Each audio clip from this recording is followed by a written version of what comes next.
Item ಯಾವುದೇ ಇರಲಿ try ಮಾಡಿ ಆಚಿ ಚಿಕನ್ ಮಸಾಲಾ. ಭ್ರಷ್ಟಾಚಾರ ಆರೋಪ ಮಾಡ್ತಿದ್ದ ಬಿಜೆಪಿಗೆ ಹಿನ್ನಡೆ ಆಗಿದೆ. ಸರ್ಕಾರಕ್ಕೆ ಈಗ ಅಸ್ತ್ರ ಆಗಿದೆ ಈ ಬಿಜೆಪಿಯ ಚಂದ್ರು ಲಮಾಣಿಯ ಪ್ರಕರಣ.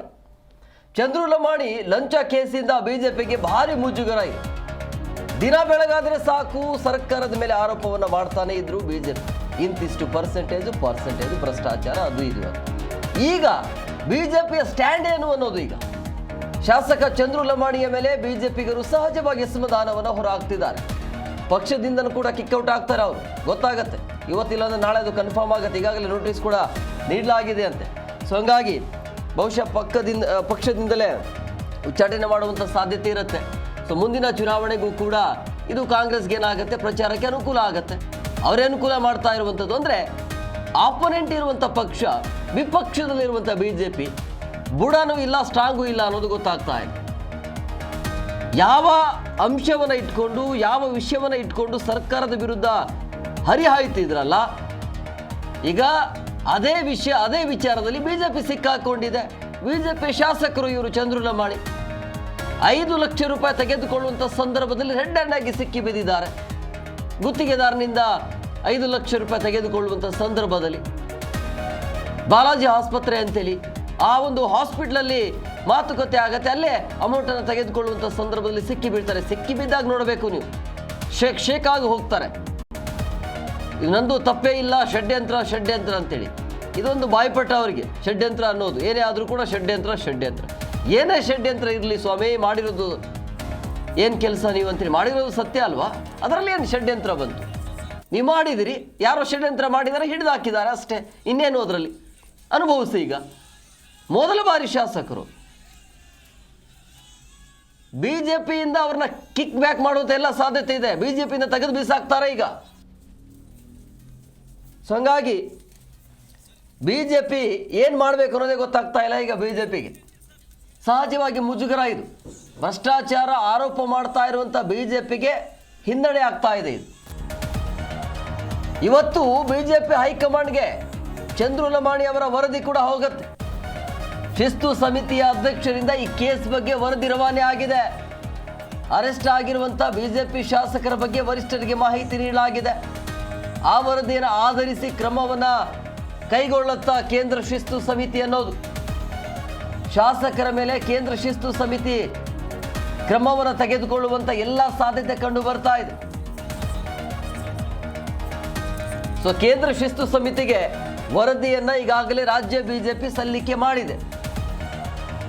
ಸೊ ಇದು ಹಿನ್ನಡೆ ಆಗ್ತಾ ಇದೆ ಬಿಜೆಪಿಗೆ. ಲೋಕಲ್ ಎಲೆಕ್ಷನ್ ಬೇರೆ ಇದೆ. ಯಾವ ಮುಖ ಇಟ್ಕೊಂಡು ಈಗ ಎಲೆಕ್ಷನ್ ಎದುರಿಸ್ತಾರೆ ಇವರು? ಏನು ಮಾತನಾಡ್ತಾರಲ್ಲಿ? ಸರ್ಕಾರವನ್ನು ಇಕ್ಕಟ್ಟಿಗೆ ಸಿಲುಕಿಸೋದು ಹೇಗೆ ಈಗ ಅನ್ನುವಂಥದ್ದು. ಯಾಕಂದರೆ ಗುತ್ತಿಗೆದಾರರು ಸರ್ಕಾರದ ಮೇಲೆ ಆರೋಪವನ್ನು ಮಾಡ್ತಾ ಇದ್ರು.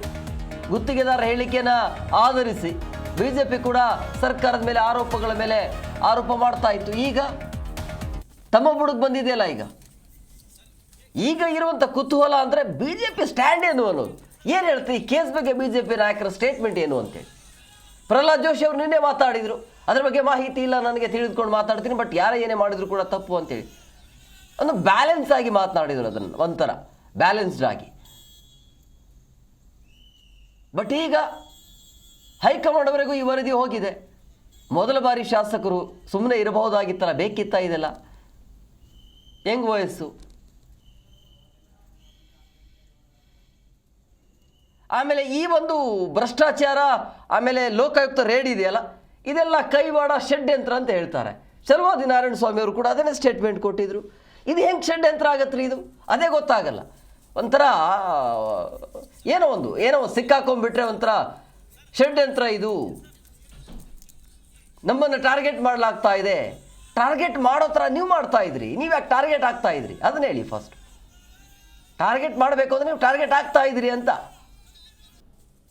ನೀವು ಯಾಕೆ ನೀವು ನಿಮ್ಮ ಪಾಡಿಗೆ ಪ್ರಾಮಾಣಿಕವಾಗಿ ನಿಮ್ಮ ಅಧಿಕಾರದ ವ್ಯಾಪ್ತಿಯಲ್ಲಿ ಸರ್ಕಾರದ ಅನುದಾನದಲ್ಲಿ ಏನೇನು ಕೆಲಸ ಕಾರ್ಯಗಳಾಗಬೇಕು ಆ ಕೆಲಸ ಮಾಡ್ಕೊಂಡಿದ್ರೆ ಯಾಕೆ ನಿಮ್ಮನ್ನು ಟಾರ್ಗೆಟ್ ಮಾಡ್ತಾರೆ? ಟಾರ್ಗೆಟ್ ಮಾಡಿದ್ದಾರೆ ಅಂತಲೇ ಅಂದ್ಕೊಳ್ಳೋಣ.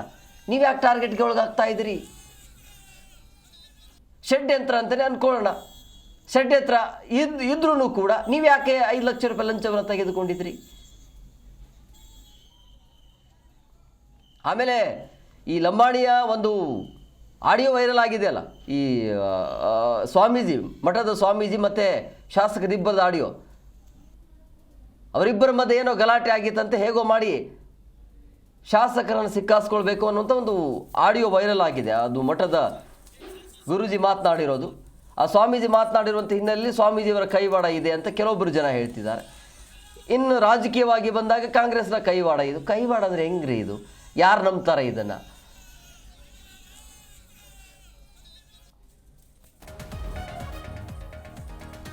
ಏನು ಹೇಳಬೇಕು ಅಂತ ಹೇಳಿ. ಒಟ್ಟಿನಲ್ಲಿ ಏನೇ ಆದರೂ ಕೂಡ ಮಾಧ್ಯಮದವ್ರ ಮೇಲೆ ಗೂಬೆ ಕೂರಿಸೋದು ಒಂದು, ಇಲ್ಲ ಅಂತಂದರೆ ಷಡ್ಯಂತ್ರ ಅಂತ ಹೇಳೋದು. ಇದು ಎರಡು ಬಿಟ್ಟರೆ ಏನೂ ಕಲ್ತಿಲ್ಲ ಇವರು. 11 ಲಕ್ಷ ರೂಪಾಯಿಗೆ ಇವರು ಡಿಮ್ಯಾಂಡ್ ಇಟ್ಟಿದ್ರು. ಅದರಲ್ಲಿ 5 ಲಕ್ಷ ರೂಪಾಯಿ ತೆಗೆದುಕೊಳ್ಳುವಂಥ ಸಂದರ್ಭದಲ್ಲಿ ರೆಡ್ ಹ್ಯಾಂಡ್ ಆಗಿ ಸಿಕ್ಕಿ ಬಿದ್ದಿದ್ದಾರೆ. ಗುತ್ತಿಗೆದಾರರು ಆರೋಪವನ್ನು ಮಾಡ್ತಾ ಇದ್ರು, ನಾವು ಬದುಕೋದು ಹೇಗೆ ಅಂತೇಳಿ. ಬರುವಂಥ ಎಲ್ಲ ಅನುದಾನ ಬರ್ತಾ ಇರುವಂಥದ್ದು ಎಲ್ಲವೂ ಕೂಡ ಇಂತಿಷ್ಟು % ಅಂತೇಳಿ ಶಾಸಕರಿಗೆ ಮತ್ತೊಬ್ಬ ಮಗನೊಬ್ಬನಿಗೆ ದುಡ್ಡು ಹೋಗ್ತಾ ಇದ್ರೆ ನಮ್ಮ ಕುಟುಂಬವನ್ನು ನಿಭಾಯಿಸೋದು ಹೇಗೆ, ಆ ಕುಟುಂಬವನ್ನು ಸಾಗಿಸೋದು ಹೇಗೆ, ಕೆಲಸ ಕಾರ್ಯಗಳು ಆಗೋದು ಹೇಗೆ ಅಂತೇಳಿ ಪಾಪ ಅವರು ತಮ್ಮ ನೋವನ್ನು ತೋಡಿಕೊಳ್ತಾ ಇದ್ರು.